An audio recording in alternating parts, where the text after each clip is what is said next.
Tadipatri municipal chairman జేసీ ప్రభాకర్ రెడ్డి తనను ఫోన్లో బెదిరిస్తున్నారని ఒంగోలుకు చెందిన టీడీపీ నేత పెద్దిరెడ్డి సూర్యప్రకాష్ రెడ్డి ఆరోపించారు. ఒంగోలులో ఓ స్థలం విషయంలో జేసీ ప్రభాకర్ రెడ్డి తనకు ఫోన్ చేసి ఇష్టానుసారం బండ బూతులు తిడుతూ తన మనుషులు వస్తారు, స్థలాన్ని అప్పగించు, లేదంటే నిన్నెత్తుకొచ్చేస్తారంటూ తనను బెదిరించాడని చెప్పారు.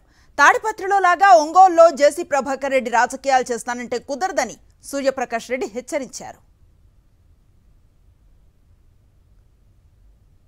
ఎవరైతే ఈ జేసీ ప్రభాకర్ రెడ్డి గారు చెప్పారో సర్వే నెంబర్ 148లో వాళ్ళకి భూములు ఉన్నాయని వాళ్ళు మాట్లాడుతున్నారు.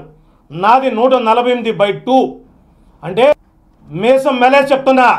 ఒంగోలు ప్రాపర్టీలో నువ్వు ఏలు పెట్టావంటే నువ్వు అనుకుంటున్నా ఒకటి చట్టపరంగా నిన్ను అన్ని విధాలుగా ఎదుర్కొంటా.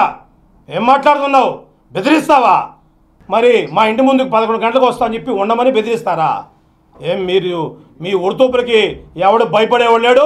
ముఖ్యమంత్రి గారి గౌరవ ముఖ్యమంత్రి గారికి నారా చంద్రబాబు నాయుడు గారికి నీ మీద కంప్లైంట్ చేస్తా. ఎవరైతే ఈ జేసీ ప్రభాకర్ రెడ్డి గారు చెప్పారో సర్వే నెంబర్ 148లో వాళ్ళకి భూములు ఉన్నాయని వాళ్ళు మాట్లాడుతున్నారు. నాది 148/2 అంటే మేసం మెలేసి చెప్తున్నా. ఒంగోలు ప్రాపర్టీలో నువ్వు ఏలు పెట్టావంటే నువ్వు అనుకుంటున్నా ఒకటి చట్టపరంగా నిన్ను అన్ని విధాలుగా ఎదుర్కొంటా. ఏం మాట్లాడుతున్నావు? బెదిరిస్తావా? మరి మా ఇంటి ముందుకు 11 గంటలకు వస్తా అని చెప్పి ఉండమని బెదిరిస్తారా? ఏం మీరు మీ ఉడుతూపులకి ఎవడు భయపడేవాడు లేడు. ముఖ్యమంత్రి గారి గౌరవ ముఖ్యమంత్రి గారికి నారా చంద్రబాబు నాయుడు గారికి నీ మీద కంప్లైంట్ చేస్తా.